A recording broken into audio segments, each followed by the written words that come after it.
ઉનાળામાં વડોદરા કોર્પોરેશનનો રોડ પીગળ્યો, ઠેર ઠેર નવા બનેલા રોડનો ડામર તાપમાં ઓગળ્યો। મકરપુરા ડેપો પાછળ નવા રોડ પરનો ડામર પીગળ્યો। 10 દિવસ પહેલા જ પાથરેલો ડામર ઓગળી ગયો। લોકોના ચપ્પલ ચોંટવાની સાથે ભારે હાલાકી। વાઘોડિયા રોડ ડીમાર્ટ પાસે પણ આ જ સ્થિતિ। રોડ પર રેતી પાથરી ભ્રષ્ટાચાર છુપાવવાનો પ્રયાસ થઈ રહ્યો છે।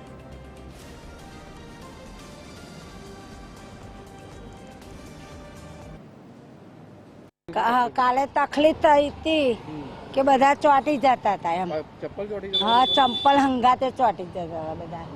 કેટલા દિવસ પહેલા બન્યો છે આ રોડ? હમણાં જ બન્યો? 15 દાડા જેવું થઈ ગયું, 15-20 દાડા। તો રોડ કેવો બનાવ્યો છે આ રોડ? રોડ તો સારો બનાવ્યો તો, પણ હવે આ તાપના હિસાબે ઓગળે તો શું કરીએ? પણ ભાઈ ઓગળવો ના જોઈએ ને, હારો કઈ પણ હવે રેતી હવે ઓછી પડી હશે એટલે આ તાપના ધૂપમાં ઓગળી ગયો। રોડ તો પીગળ્યો, 3 વખત રેતી નાખ્યું તો ચાલ્યો હતો। હવે તો તાર નાખ્યો છે આ તો તમે જુઓ તો પૂરા પાટા પર 3 જગ્યાએ ઉખડી ગયો રોડ। ચાર ગાડી બોલા સાથે ચપ્પલ બી ચોટી જાય? ચંપલ મારા બૂટ જો ને, જો આ મારા બૂટ જો ચંપલ ચોટે, ઘરમાં જઈને રેતી ઘર સુધી રેતી જાય। તો કામ બરાબર નથી કરતા આ લોકો? કામ કર્યું બરાબર, પણ આ ડોપ જે કર્યું બરાબર એને જે કમ્પ્લીટ કરવું તે નહીં કર્યું। બસ એ લોકો ખાલી ઉપર પાથરી દીધું ખાલી।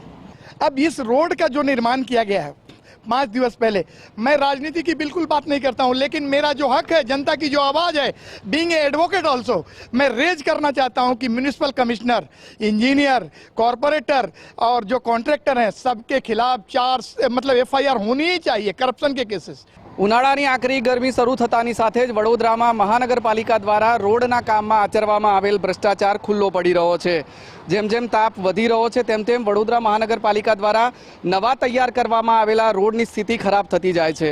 આજે રોડ આપ જોઈ રહ્યા છો એ મકરપુરા ડેપો પાછળ આવેલ મુખ્ય માર્ગ છે। ત્યાં લગભગ 10 દિવસ પહેલાં ડામર નાખીને રોડનું કાર્પેટિંગ કરવામાં આવ્યું છે, પરંતુ 10 જ દિવસમાં આ રોડ પીગળી ગયો છે। ઠેર ઠેર લોકોના ચપ્પલ ચોંટી રહ્યા છે।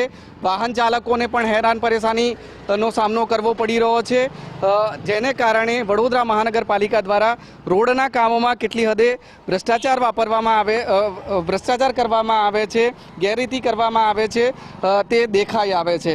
અહીંયા આપ જોઈ શકો છો કે લોકોના ચપ્પલ પણ ચોંટી ગયા છે અને એ જ સ્થિતિમાં તૂટેલા ચપ્પલ મૂકીને લોકો અહીંથી જઈ રહ્યા છે। જ્યારે ફરિયાદો વધી ત્યારે વડોદરા મહાનગરપાલિકા દ્વારા રેતી નાખીને રોડના કામમાં આચરવામાં આવેલ ભ્રષ્ટાચાર છુપાવવાનો પ્રયત્ન કરવામાં આવ્યો છે, પરંતુ તેમ છતાં હજી પણ રોડની સ્થિતિ એ છે કે હજી પણ લોકોના ચપ્પલ બૂટ ચોંટી જાય એ પ્રકારની સ્થિતિ છે। આપ અહીંયા જોઈ શકો છો કે રોડ પરનો ડામર હજી પણ પીગળી રહ્યો છે અને વડોદરા મહાનગરપાલિકા દ્વારા રોડના કામોમાં જે કરોડો રૂપિયાનો ખર્ચ કરવામાં આવે છે તેમાં કઈ રીતે ગેરરીતિ કરવામાં આવે છે તે પણ ખુલ્લું પડી રહ્યું છે।